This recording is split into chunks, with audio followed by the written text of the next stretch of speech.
করছে, তাহলে কি আমরা ধরে নেব ওই ভারত হচ্ছে এই সন্ত্রাসীদের আশ্রয়, এই সন্ত্রাসীদের আশ্রয়স্থল? আমরা ভারতের শান্তিকামী জনগণকে বলতে চাই, যতদিন ওই নরেন্দ্র মোদী ভারতের সিংহাসনে বসে থাকবে ততদিন এই সন্ত্রাসীদের জায়গায় ভারতে হবে। আমরা ভারতের জনগণকে বলতে চাই, এই নরেন্দ্র মোদী ভারতের সিংহাসনে থাকার যোগ্যতা হারিয়ে ফেলেছে।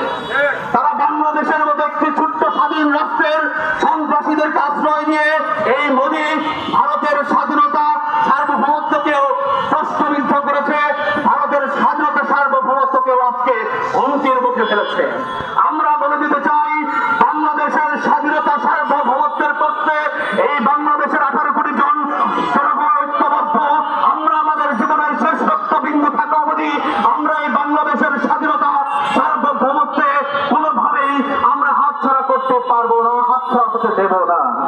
আমরা সবাই হাদি হব সেই প্রতিশ্রুতি ব্যক্ত করছি।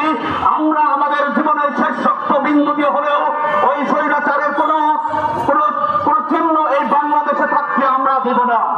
এই বাংলাদেশের মাটিতে কোনো চাঁদাবাজ, কোনো ভোট চোর, কোনো ভোট ডাকাত, কোনো দখলদার, কোনো অর্থ পাচার কারোর জায়গা এই বাংলার মাটিতে আমরা হতে দেব না, থাকতে দেব না।